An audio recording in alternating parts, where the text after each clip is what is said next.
আজকে জানো আমি রান্না করি নাই তো, আমার রান্না করছে। আর মাসুম না রুই মাছ কি যে পছন্দ করে তোমার কোনো আইডিয়া নাই। আমার কাছে কি বলে জানো, ভাবি আমার জন্য মাথা আলাদা করে রাখবা। আর যখন রুই মাছ যখন ওরে দে, ও প্লেটের উপর প্লেট খালি বলে কি ভাত খাবা ভাত খাওয়া, খাইছে থাকে খাই। আমার বাক্সটা খালি কেন?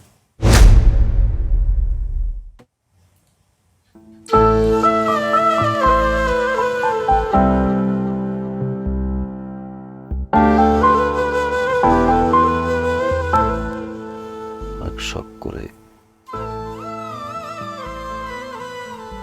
কষ্ট করে হাটটা কিনছিল।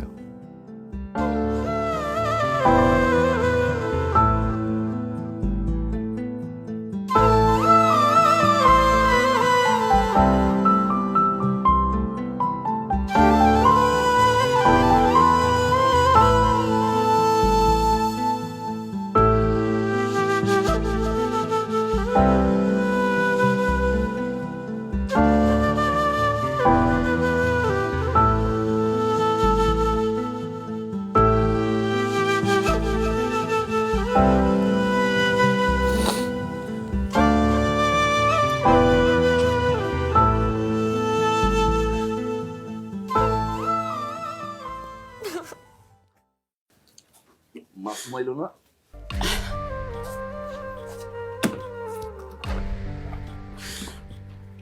কি এমন হইল বাজান? এমন তাড়াহুড়া করে চলে যেতেছিস? 3 মাসের ছুটি নিয়ে আইলি, আবার এখনই যাইতেছস? থাকতে পারলে তো থাকতাম মা। মাসুম আয় না?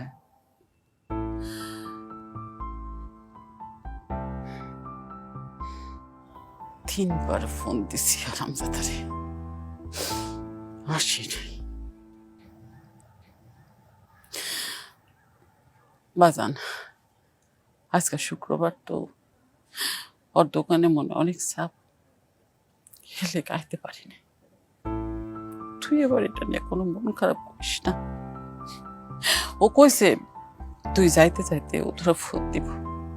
বিশ্বের অবস্থা ভালো না, সবসময় তো ফোন করতে পারবো না,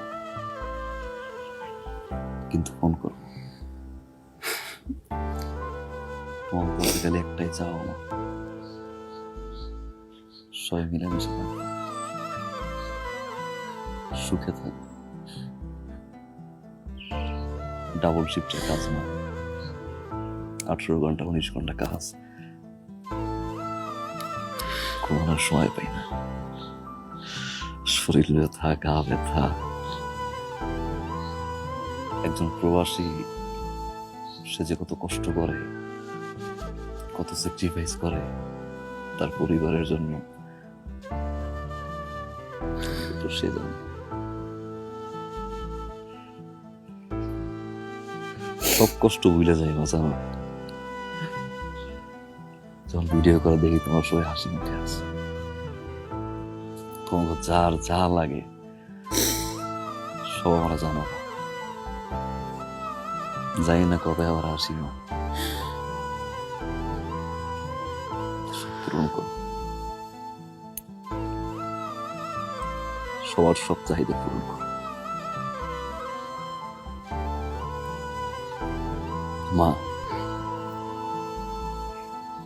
যে মেয়ের স্বামী বিদেশ থাকে তার উপর দিয়ে যে কত কষ্ট যায়, আব্বা মারা যাওয়ার পর থেকে মনে হয় এটা তুমি বুঝো। পার্থক্য শুধু একটাই, ভিডিও করে কথা দিতে পারে, তুমি পারো না। যদি পারো আমার ভালোবাসা একটা পূরণ করে।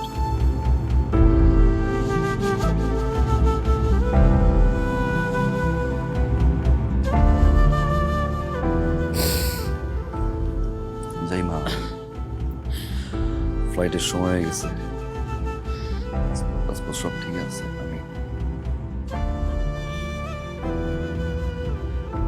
যাই ওই